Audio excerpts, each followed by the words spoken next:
Hello, everybody, and welcome to 38 Weeks to Go, your weekly podcast about fantasy football. I am your host, Nash, and let's get into it. So, some housekeeping first. There is an international break, and therefore, this podcast will be split into two. This one will just be a review of the week that was. And then, closer towards next game week, there will be a preview podcast. Now that that's out of the way, how was Game Week 3 for you? Did you get 48 points? Because that was average this week. I managed to get 58, and that was only thanks to two people. Haaland was my captain, and Guehi, who really saved me with the final game of the game week. Thank goodness for him. So this game week was all sorts of weird. If you watch the Chelsea 2-0 game, it's like, how did they win that? I mean, they won the game, but it was out of nothing. And then they had the goal disallowed, which was soft at best. Soft. Even as a Chelsea fan, I can tell you that was soft, but I'm not complaining. I got that clean sheet. And then Manu somehow squeaked through with a victory against Burnley. And also they had a very marginally offside goal disallowed. There were so many tight decisions this week. And then now we all thought, okay, Bournemouth are going to be beaten by Spurs, who have just been on a run this season so far. They lose 1-0. Then you have Man City, you think, okay, this is a game that they're going to pull up. Nope. It turns out that they're still the team from last season. They haven't fixed their thing. There's no magical fix. It is going to be a slow repair or transition into who they used to be. And even looking at what they have done over this transfer period, it seems like the players are not bad, but they're not the solution yet. Or maybe Pep is a problem. Who knows? Grealish still looks amazing. He's now had 4 assists. This boy is looking good. He's looking like his Aston Villa self. Then you have Nottingham Forest people. For all of you guys who had like 2 or 3 of those players, I am so sorry. 3-0. Out of nothing. 3-0. That honestly is the most disappointing game. And then you have Aston Villa, which is just still disappointing, but not as disappointing as the Nottingham Forest game. I mean, another 3-0. There were 2 highest scoring games this week, and they saw Manchester United beat Burnley 3-2 and Everton beat Wolves 3-2. The Manchester United game was quite lively. Honestly, even if it was tight, I thought they were the better team and they probably deserved to win. Burnley gave a really good account of themselves and probably deserved to score more. Manchester United seem like a team that will be incapable of keeping a clean sheet. I don't know what they need to resolve, but they have not resolved it. And I'm really looking forward to the Man City game. I was thinking I was going to change my captain from Haaland to Salah, but honestly, they can't keep a clean sheet. So Man City will definitely score, or at least that's how I feel today. Man United opened the scoring again with another own goal. Cullen scored. Then you had Foster equalize, Mbeumo score immediately, and then Anthony score again, and then you have Bruno with a penalty. Now, honestly, Manchester United look impressive going forward. It looks like they can create chances, but it's just a matter of who will take them, because it seems like it's very hard for them to score. I mean, Mbeumo took his chance, and of course, Bruno Fernandes is on penalties, so that works itself out. But then when you have Cunha and Ahmad, because Ahmad was dangerous, but that final product seemed to be lacking. I think once they get their shooting boots on, they will be a great team for offensive returns. And Burnley, honestly, these 3 promoted sides are just looking much, much better than last season's 3 promoted sides. These guys definitely, so far, deserve to be up here. Mbeumo got the 3 bonus points, Fernandes got 2, and Foster got 1. With the Everton game, it was quite interesting because Everton just looked like the better side. With Grealish, it just seemed to flow better. He seems to be driving everything positive that happens. I was very happy that Beto scored, but I'm sad because he was on my bench. Guehi also scored, and Dewsbury Hall scored maybe the goal of the game. The Korean guy came back and scored after a while, and Gomez scored the goal that brought them back to 3-2. Munetsi had one of the assists in this game, along with Wolfer for Wolves, and Munetsi's assist is sublime. Grealish and Dewsbury Hall had the assists. Grealish had 2 assists and Dewsbury Hall had an assist. Dewsbury Hall got the 3 bonus points, Grealish had 2 and Beto had 1. I want to give an honorable mention to Spurs Bournemouth. That is the biggest 1-0 thrashing you'll see this season so far. That result remained 1-0 is the greatest pleasure that Thomas Frank has been given this season. The greatest kindness. They did absolutely nothing in that game. If Bournemouth had won that game 6-0, that would have probably been the right score. They were the better team, and Spurs were not even the second best team on that pitch. Sunderland beating Brentford 2-1 might be the surprise result of the weekend, in that we still don't know who Sunderland are, and we sort of have an idea of who Brentford have been, so that readjustment isn't yet done, but it's currently ongoing, and Sunderland, with Isidore scoring the winner again in the 90-plus minute, Sunderland look like they will give people trouble this season. And if not, they're starting just very well. The biggest disappointment of the weekend has to be Nottingham Forest 0, West Ham 3. West Ham have looked like early relegation favourites, whilst Nottingham Forest have looked like they were just going to continue where they left off last season. So, captaining Wood, putting all these 3 Nottingham Forest players was a tactic that many people used. And the disappointment. They were dominant for at least the first 60 minutes, and then they were just beaten 3-0. I was so confident in their loss that I removed Bowen from my team, and then he's the one who opens the scoring. And then that brought in Richarlison, who I watched do absolutely nothing. Painful. Bowen, Paqueta, and Wilson scored. Somerville had 2 assists, and Youth had an assist. Now, one of the things which I'd like to speak about in terms of West Ham is the decision to bench Wan-Bissaka. If you watched the previous game, goodness, Wan-Bissaka was nearly at fault for 2 of 3 or 4 of the goals. He was a disaster individually. And maybe that exaggerated the result. And maybe sometimes just removing bad players from the lineup can make your team better. Addition by subtraction. And looking at the other side, Diouf, the left back, beautiful job he did. And he might be the one to have. I'm sure Wan-Bissaka will get back to form in time. He's a good player and he tends to be a good defender. He's not like a Trent who is a liability, but he has been a liability so far. Kind of like how I was talking about Mr. Kyle Walker last season, if you remember. And if you see him playing at Burnley, you understand that's how he was playing at Man City last season. He was just a disaster. And he was partly at fault for one of the goals in this game as well.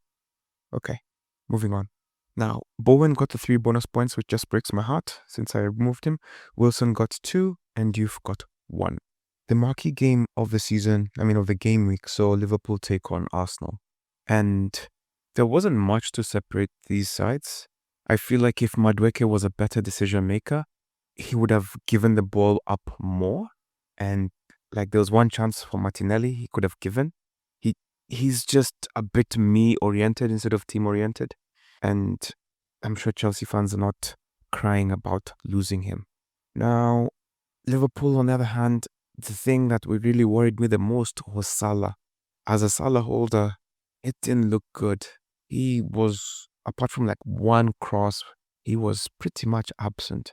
I'm not sure if it's Trent not being there, or maybe makeshift Szoboszlai being the right back. I don't know, but that right side isn't clicking right now. And then also, a random note. If you've been listening to the podcast, you've heard me talk about Matheus Nunes. Matheus Nunes playing right back is such a disaster for Man City. And 60% of the time he plays in that position, it shows up. Pep thought that he had Szoboszlai. Szoboszlai, even though he's not right back, makes that position look like he was naturally a right back and then moved into the midfield. Whilst Matheus Nunes for Man City looks like a midfielder who was put as a right back. Kind of like how when you see a striker defending. That's how I see Matheus Nunes. And that handball, just for the proof of it, I don't know. He's just not the right guy to be put in the wrong position. Anyway, Szoboszlai, playing at right back, scored the winner, a beautiful, beautiful free kick from distance. And it was from the center, which makes it much more impressive. Of course, Raya talked about the ball and how it's funny. It makes you think he's talking about the Jabulani. Anyway, Liverpool won 1-0. They got a few injuries. Arsenal got a few injuries as well. And now that the transfer window is closed, it'll be interesting to see how they adjust. In terms of injuries, Saliba got injured early on, and it's looking, I don't know, they got a defender through at the deadline, so we'll see. We'll see. Szoboszlai, of course, got the 3 bonus points. Alisson got 2, and Virgil van Dijk got 2. Virgil van Dijk, he could have scored a goal, or at least if he made a better decision, he could have made the game more interesting. Moving on to top performers of the game week. When it comes to goalkeepers, Alisson and Roofs both had 8 points. Roofs saved a penalty for Sunderland. It shows you Alisson Becker made saves. Henderson and Hermansen both had 7. Sanchez and Perry were tied for 5th with 6 points. I don't know what's happening this season so far, but having the right defender is so important. For the 3rd week in a row, our defender is a top performing player of the game week. Mr. Guehi, who was also my defender, I'm happy about that, 15 points. Senesi, 14 points. Chaloba, 13 points. Lacroix, 11 points.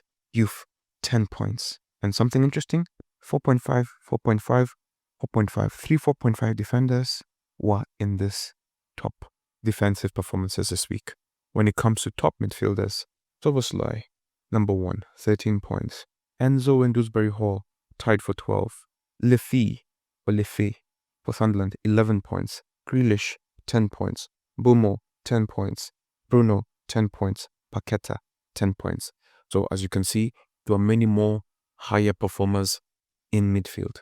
When it comes to strikers, Haaland, 9 points. Tied with Joao Pedro and Bowen. Evanilson and Isidore round up the top 5 with 8 points each. Moving on to stats. Milner scored against Manchester City, his former club, which makes him the 2nd youngest Premier League goal scorer and also the 2nd oldest Premier League goal scorer. Those are 2 records he holds. Also, something else. Him scoring for Fabian Hutzler is just the 10th time in the Premier League that a player has scored a goal while being older than the manager. And out of all those, he is 7 years and 53 days older than the manager. So he holds a record for being the oldest scorer versus manager in terms of the gap. He has the biggest gap in terms of age between oldest goal scorer and manager. With their win over Villa, Crystal Palace are now on an unbeaten run in each of their last 14 matches across all competitions. It is their longest ever unbeaten run. Aston Villa have failed to score in each of their 3 opening league games of a campaign for only the 2nd time after the 97-98 season. And not only that, they have taken as many shots as Liverpool this season. So it just means they need to get their shooting boots. Since the start of 2025, only Mo Salah, who has scored 13, has scored more goals than Mateta, who has 11. With the 1-0 victory over Arsenal, Liverpool have now scored in 37 Premier League games in a row. It is their longest consecutive run of goals in the Premier League. Only Gabriel Jesus, 62, has scored in more Premier League games without losing than Milner, 55. In case that doesn't make sense, in 62 games where Jesus has scored, his team has not lost. And number 2 is Milner. When he has scored, his team has not lost. It's been 62 games, and Milner, 55. Milner is the oldest penalty scorer in Premier League history, and he scored against Trafford, who was born 1 month before Milner made his debut. Haaland played his 100th game for Manchester City, and he has already scored more than any other player in his first 100 games. And he scored more than West Brom managed in the first 100 Premier League games. He has 87, West Brom had 86. Wolves are the first team in English top flight history to follow up a 6-match winning run by winning just 1 point in the next 7 matches. Talk about a fall-off. Grealish at Everton is only the 2nd player to register multiple assists in each of his first 2 Premier League games. Jeremy Goss is the only other person who did that for Norwich in 1992. Manchester United are the first side ever to see both of their first 2 goals of a Premier League season be own goals. When it comes to most selected player, Joao Pedro was the most selected player this game week. Most captain player was Haaland. Most vice-captain player was Salah. When it comes to the top transfers so far, Grealish has been brought in by 600,000 people. Well deserved. Semenyo, 330,000 have brought him in. Enzo, 330,000 have brought him in. Joao Pedro, 326,000 have brought him in. Ekitike, 270,000 have brought him in. Palmer lists the top. He's at the top of the list of people who have been removed, with 540,000 removing him. Cunha, 270,000 dropping him. Wood, makes sense. 202,000 dropping him. Watkins, 170 dropping him. Vets, 159,000 dropping him. Like I said, if you got 48 points and above, you are average and above. If you got below, you didn't do so well. Maybe next week. The highest points getter this week globally was a team managed called Mbeumo FC. The name makes me think it's another Kenyan or maybe just an East African. He used his bench boost and got 118. In goal, he had Alisson, who gave him 8. Guehi gave him 15. Virgil van Dijk gave them 8. Saliba 1. Chalobah 13. Mbeumo 10. Bruno Fernandes 10. Enzo captain 24. Good captain choice. Joao Pedro 9. Watkins 2. Gyökeres 1. Petrovic 5. Ahmad 5. Mamouche 7. Good use of a bench boost. And I've just confirmed he is a Kenyan. So look, for 2 weeks in a row globally, Kenya has had 2 game week global leaders. That is impressive. When it comes to the 38 weeks to go table, number 1 is Team Kubwa, managed by Moses Chege, a friend of the podcast. He had 80 points, and in goal he had Alisson, who gave him 8. Kukureya gave him 6. Saliba gave him 1. Pedro Porro gave him 4. Gudmundsson gave him 6. Salah gave him 3. Mitoma gave him 5. Ahmad gave him 5. Enzo gave him 12. Haaland captain gave him 18. And Joao Pedro gave him 9. If you recall, well, if you're a new person to the podcast, when we interviewed him for being a leader last season or the season before, he said he's just going to play with his heart and Chelsea. And if you look at his team, very clear to see that he followed his heart. 3 Chelsea players. Rounding up the top 5 performers this week, after Moses and Team Kubwa, we have Randy Augusta, who had 78 points. Kevin Walker, 73 points. Ronchi Saka, manager of 14 Bora, 14 Supu, 72 points. And number 5, Citizens, managed by Ali Muddin, 70 points. When it comes to most transfers made, it's an oldie but goldie. Mr. Don Clinton, he made 12 transfers this week. This man doesn't learn. Let's see if he finds out something as he goes on. He made 12 transfers. Number 2, Ayodele Oladuni made 7. Victor Nyabola made 6. Mike Boga made 5. And rounding up the top 5 is Anthony Koila and Naim Ali, who made 4 transfers each. Highest change in team value belongs to Capien the Massive, whose team has added 0.9 to the bank. Well done. Teach me your ways. When it comes to the overall rank riser, Randy Augusta has jumped 5.2 million positions globally. Keep it up. And in our league, Randy Augusta has jumped 90 positions. Well done. It won't surprise you that the person who's added most value to his team has the highest team value. Capien the Massive has 101.1 in team value. When it comes to maybe less than flattering stats, Michu FC has dropped 90 positions in our league this week. Holesana. Team with the lowest value belongs to Dennis Gaviga, 99.4. When it comes to the team with the least points, it is none other than Kojo Danso.